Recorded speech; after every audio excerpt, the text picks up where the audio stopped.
बर्बाद क के जिए आराम से, बदनाम भैली रानी तोहरे नाम से। जय हिंद साथियों, आप सभी का स्वागत है आपके अपने परिवार मैथ्स गुरु मनीष में। दोस्तों, मैं हूं एमके एक्सपर्ट और आप लोग के कुछ प्रश्न थे जो कमेंट बॉक्स में हमने देखा और लगभग बहुत सारे बच्चे का ऐसा कमेंट था और उसमें से कुछ कमेंट का कलेक्शन आज हम लिए हैं। ठीक है, लगभग 8-10 ऐसे प्रश्न थे जो लगभग बच्चों का प्रश्न था। तो सबसे पहले तो हम ये सोचते हैं कि पढ़ना तो आपको है ही, लेकिन ये जो आपकी समस्या है ना, सबसे पहले इस समस्या पर हम आपसे बात कर ले, ठीक है, तब जाकर आप अच्छा कर पाएंगे। अन्यथा ये समस्या जब आपके पास रहेगा ना तो फिर आप अच्छा नहीं कर पाएंगे। और ये बहुत सारे बच्चे का कमेंट था। ठीक है, तो आज हम आप लोग के ये समस्या, जो आपका समस्या है, जो आपके अंदर चल रहा है, ठीक है, जो आपने अपने मन में एक भ्रम को पाल कर रखा है, आज उस भ्रम को पहले खत्म कर देते हैं। ठीक है, फिर पढ़ाई लिखाई तो हम करेंगे ही। पढ़ाई लिखाई तभी आप ठीक से कर पाएंगे जब आपका ये जो भ्रम है ये खत्म हो जाएगा, तभी आप ठीक से पढ़ाई लिखाई कर पाएंगे।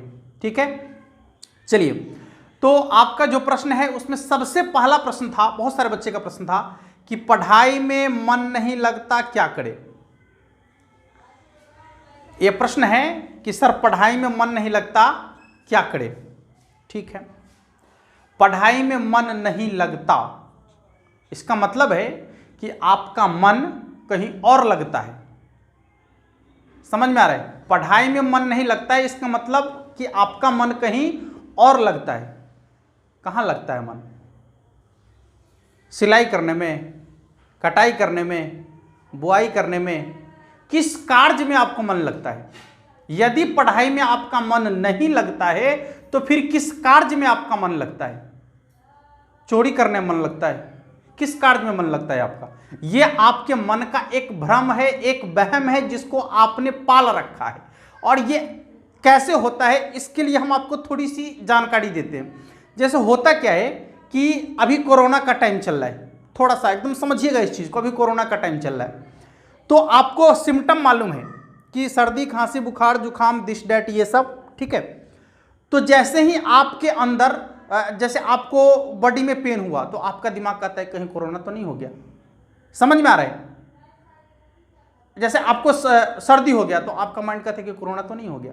या फिर आप अपने शरीर से पूछते हैं कि क्या हमारे शरीर के अंदर इस बीमारी का सिम्टम है, तो कहता है हाँ बिल्कुल है, क्योंकि आप जो पूछ रहे हैं उसका जवाब तो वही देगा ना। ठीक है, वही चीज है कि आप जैसा अपने माइंड को चाहते हैं मोड़ना, जिस तरीके से सोचते हैं, आपका माइंड भी आपसे वही काम करवाता है। ठीक है, और आप जो ये कह रहे हैं कि मन नहीं लगता पढ़ाई में, इसका मतलब है कि आपका मन कहीं और लगता है। ठीक है, और जहां आपका मन लगता है, यदि वहां पर आपका मन ना लगे तो पढ़ाई में जरूर आपका मन लगेगा। ठीक है, समझ में आ रहा है? हाँ, और ये भी बात हम आपसे कहना चाह रहे हैं, एक निगेटिव पॉइंट्स भी इसका है कि अभी कोरोना वगैरह चल रहा है। ठीक है, तो इसकी वजह से भी बच्चे परेशान हैं, बहुत सारी चीज़ें आसपास में होते रहती है, इसके वजह से फ्रस्ट्रेट होते हैं बच्चे, तो मन नहीं लगता है। तो इसका ये सॉल्यूशन नहीं है कि हम पढ़ाई से दूर भागें। हम उसके जितना करीब रहेंगे उतना ही दूसरी चीज़ हमें नहीं दिखेगा। जो चल रहा है आपके आसपास वो चीज़ें आपको बहुत कम दिखेगा और ये चीज़ें आपको ज़्यादा दिखेगा। ठीक है, जब आपका यहाँ से मन हट रहा है तभी जाकर आपको बहुत सारी चीज़ें दिख रहा है। ठीक है, यदि आपका मन यहाँ लग जाए तो फिर आपको कुछ नहीं दिखेगा। ठीक है, यदि आपने एक बार कॉपी को, किताब को, कलम को अपनी महबूबा मान लिया, अपने दिलो जान से प्यार कर लिया उससे, फिर आपको जो है किसी दूसरे से प्यार करने की जरूरत नहीं है। और यदि आप किसी दूसरे से प्यार कर रहे हैं तो फिर ये तो आपसे बहुत दूर चला जाएगा। और वैसे लोग से, मतलब हम चाहते हैं माता सरस्वती से कि जो भी लोग इससे हटकर, मतलब गलत जगह चले गए हैं, गलत लोगों को अपनी महबूबा मान लिए हैं, ठीक ना, उनको जल्दी से जल्दी जो स्वागत होता है ठीक है, वो जल्दी से हो जाए ताकि वो बैरन लौट जाए। ठीक है, क्योंकि इसमें पढ़ने के बाद क्या होता है, वो उसका अंजाम सबको मालूम होता है, सबको उसका अंजाम मालूम होता है, फिर भी वो करता है वही।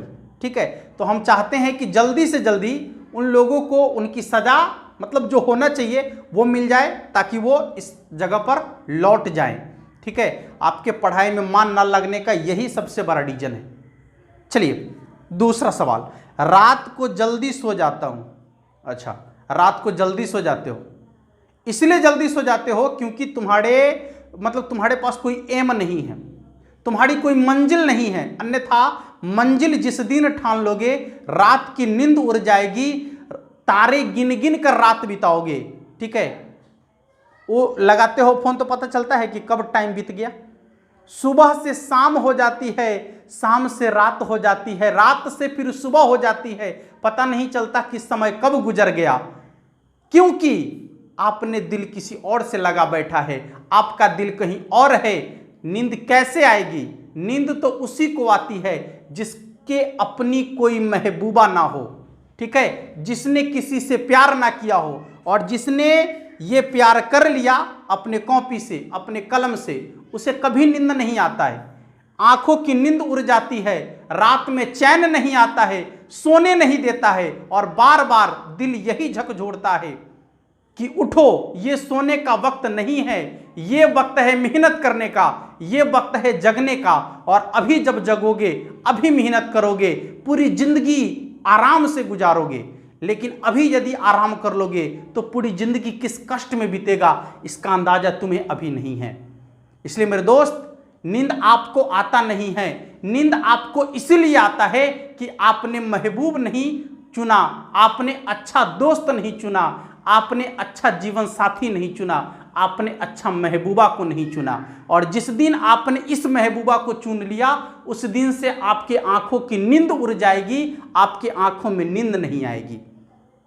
ठीक है, चलिए अगला सवाल है, सुबह उठने का मन नहीं करता जब रात को, ये तो कॉमन सा सवाल है कि जब आप महबूबा को मान लेंगे, जब आप महबूबा को पहचान लेंगे तो फिर न वो रात को सोने देगी, न वो दिन को सोने देगी, हर वक्त आपको जगाएगी, हर वक्त आपसे पूछेगी कि तुम्हारी मंजिल क्या है, तुमने किस मंजिल को चुना है और किस कार्य में लगे हुए हो। ठीक है, तो ये कॉमन सी चीजें हैं, दोनों प्रश्न का जवाब तो बिल्कुल वही होगा। हाँ, अगला है कि गणित से डर लगता है। आपको मालूम है एक चीज कि डर क्यों लगता है आपको? डर आपको इसलिए लगता है, अच्छा एक चीज, हम डर से पहले आपको कुछ और चीजें बताना चाहते हैं। जैसे कोई मान लीजिए कि बहुत बड़े घर की लड़की है, उसके पिताजी काफी बदमाश है, हाँ बहुत बदमाश है, लेकिन वो लड़की काफी सुंदर है। ठीक है, और आप उसके तरफ अट्रैक्टिव हो जाते हैं।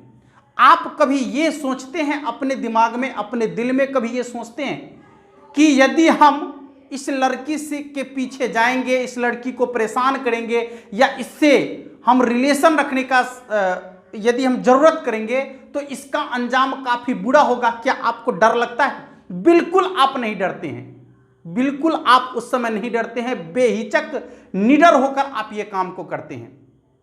ठीक है, लेकिन आप सिर्फ ये कहते हैं कि हमें गणित से डर लगता है। गणित से डर आपको इसलिए लगता है, गणित आपको परेशान इसलिए करता है क्योंकि आपने गणित को परेशान करने का मौका दिया है, क्योंकि आप यहां पर इससे डर रहे हैं, इसलिए आपको यह डरा रहा है। यदि आप निडर होकर इसका सामना करें, यदि आप निडर होकर डटकर इसका सामना करें तो फिर इस पर भी आप जीत हासिल कर सकते हैं, जैसे आप निडर होकर उन लोगों का सामना करके अपनी जीत को हासिल करते हैं। अपने महबूबा को पाने के लिए जो कुछ भी करना होता है आप करते हैं, वही चीज आपको यहां भी करना चाहिए, फिर आप निश्चित रूप से इस पर जीत पाएंगे। आपको बेसिक चीजें सब कुछ जाननी होगी, बेसिक जानकारियां आपके पास होनी चाहिए, आपको कभी डर नहीं लगेगा। इसके अंदर रुचि आपको होनी चाहिए, सब्जेक्ट को पढ़ने के लिए, समझने की आपके अंदर रुचि होनी चाहिए, जागरूकता होनी चाहिए, तब जाकर उस चीज को आप समझेंगे, फिर आपको कभी डर नहीं लगेगा। समझ में आई बात? चलिए अगला, गणित कैसे पढ़ें कि आसानी से समझ में आ जाए। गणित कैसे पढ़े कि आसानी से समझ में आ जाए, इसके लिए बहुत सिंपल चीजें हैं, बहुत सिंपल चीजें हैं। आपको करना क्या होता है कि आप आसान चीज को अपने अंदर लाने का मतलब हर चीज में आसान खोजते हैं, हर चीज को आसान खोजते हैं, लेकिन आसान वो तब होता है जब आप उस पर जानकारियां हासिल करते हैं।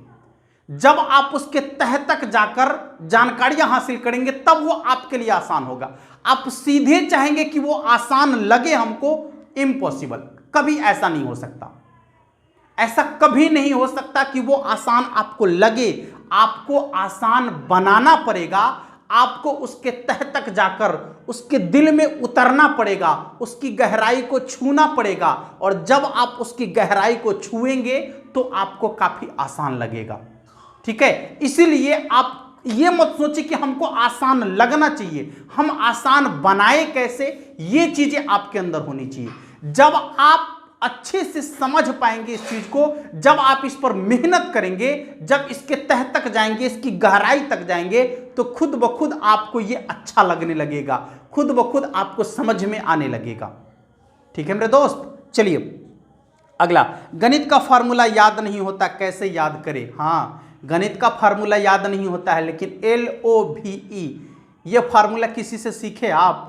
कौन सिखाया ये फार्मूला है? याद नहीं होता, याद नहीं होता। ये चीजें जो आप हमसे पूछ रहे हैं, ये चीजें आप अपने आप से पूछिए कि जो बचपन में आपने अ पढ़ा था, क्या आपने उस अ को आज तक भूला? बिल्कुल नहीं भूला। और इसलिए नहीं भूला कि बचपन में जो आपका दिमाग था वो सिर्फ और सिर्फ जिस काम को करते थे उसी पर कॉन्सेंट्रेट था। समझ में आ रहा है? बचपन में जो आपका माइंड था, जिस काम को करते थे आप, उसी कार्य के प्रति कॉन्सेंट्रेट था, उसके अलावा आपके माइंड में कोई चीजें नहीं थी, इसलिए वो चीज अभी तक याद है। और अब जो आप पढ़ते हैं वो तो पढ़ लेते हैं, लेकिन उसके साथ साथ आपके दिमाग में बहुत सारी चीजें चलती रहती है। और ये माइंड जो है एक ऐसी मशीन है जो अच्छाई को जल्दी डिलीट करना चाहता है। ठीक है, और जितने भी वायरस है उसको ऑब्जर्व करके रखता है। ठीक है, और इसके पीछे का रीजन क्या है कि आपने अपने माइंड के अंदर दो प्रकार का जो चीज है, एक निगेटिव और एक पॉजिटिव। पॉजिटिव वाला को ऑफ करके रखा है और निगेटिव वाला को एक्टिव करके रखा है, इसलिए आपके अंदर वो निगेटिव पूरा भर जाता है और पॉजिटिव चीजें जो होती है वो आपके अंदर से डिलीट हो जाता है। इसलिए आपको ज्यादा दिनों तक याद नहीं रह पाता है ये चीज। इसलिए आपसे ये कहना है कि आप जो चीजें पढ़े उस पर कॉन्सेंट्रेट होकर पढ़े, अपने माइंड को एकाग्रचित करें, और तब जाकर जब आप पढ़ेंगे ना तो वो चीज जो है आपको जीवन पर्यंत याद रहेगा। आप जिंदगी में कभी उसको भूल ही नहीं पाएंगे। ठीक है, अगला, सर मेरा ब्रेकअप हो गया क्या करें? बेहुदा बड़ी मार मारेंगे। ये जो सवाल पूछा है ना, ये सवाल बहुत लड़का पूछा है। मेरा ब्रेकअप, बोलने भी नहीं आता है। ब्रेकअप क्या होता है? क्या होता है ब्रेकअप? ब्रेकअप हो गया क्या करें? अरे तुमने तो प्यार ही वैसे से किया था जो ब्रेकअप के लायक ही है। यदि तुम्हें प्यार करना है, यदि तुम्हें मोहब्बत करनी है, तो अपने माँ से मोहब्बत करके देखो, अपने पिताजी से मोहब्बत करके देखो, अपने भाई बहन से मोहब्बत करके देखो। जिंदगी में कभी ब्रेकअप नहीं होगा, पूरी जिंदगी प्यार ही प्यार मिलेगा। लेकिन तुमने प्यार तो उससे किया जो ब्रेकअप के लायक ही है, जिसके फितरत में ही लिखा हुआ है कि वो ब्रेकअप करेगी ही करेगी, और तुम लोग जैसे से तो करेगी ही करेगी। क्यों करेगी? क्योंकि तुम लोग उसके लायक ही हो। ठीक ना, ब्रेकअप के लायक ही हो। अभी जब प्यार के लायक बनोगे तभी तो तुमसे कोई प्यार करेगा, और प्यार के लायक तब बनोगे जब मंजिल को पाओगे, जब सफलता को चूमोगे तो तुम्हें भी प्यार चूमेगा। तुम्हारे पीछे भी बहुत सारे लोग प्यार करने वाले होंगे, लेकिन अभी असफलता की सीढ़ी पर खड़ा हो तो ब्रेकअप नहीं होगा तो क्या होगा? प्यार मिलेगा? नहीं मिलेगा। ठीक है, प्यार तब मिलेगा जब सफलता की सीढ़ी पर पहुंचोगे, सफलता के आसमान को चूमोगे। तुम्हारे पीछे सैकड़ों हजारों लोग प्यार करने वाले मिलेंगे तुम्हें, और उस समय तुम्हारे पास वक्त नहीं होगा प्यार देने के लिए। ठीक है, और आज जिस मुकाम पर खड़ा होकर प्यार की चाह रखते हो, प्यार कभी नहीं मिल सकता। हमेशा मिलेगा तो ब्रेकअप ही मिलेगा। इसलिए मेरे भाई, मेरे दोस्त, प्यार की यदि चाहत रखते हो, यदि ये चाहते हो कि हमारा ब्रेकअप ना हो, तो उससे पहले उस लायक बन जाओ। और जिस दिन तुम उस लायक बन जाते हो मेरे दोस्त, हम गारंटी देते हैं कि वो सारी चीजें तुम्हें मिलेगी जिसकी तुमने तमन्ना की हो, उससे कहीं ज्यादा भी तुम्हें मिलेगा। ठीक है, और भी कुछ सवाल थे आप लोगों के, लेकिन वीडियो थोड़ा सा बड़ा हो जाएगा। फिर हम अगले वीडियो में आप लोग के कुछ और सवाल को लेकर आएंगे। फिर क्लास की भी हम शुरुआत का मतलब कुछ 2-3 दिन से वीडियो भी नहीं आ रहा था, तो हम कंटिन्यू करेंगे इसको। अगले वीडियो में मिलते हैं। और यदि आपको और भी कुछ जानकारी हमसे चाहिए तो आप अपने प्रश्न को कमेंट बॉक्स में छोड़ दीजिएगा। ठीक है, थोड़ा सा तीखा जरूर होगा हमारा जवाब, लेकिन उस तीखा में भी एकदम सटीक और सही जवाब आपको मिलेगा। आपने यदि वीडियो को अच्छा से देखा है, वीडियो पसंद आया है, तो लाइक कर दीजिएगा, चैनल को सब्सक्राइब कर लीजिएगा। ठीक है, बेल आइकन जरूर दबाइएगा। फिर मिलते हैं अगले वीडियो में, तब तक के लिए जय हिंद।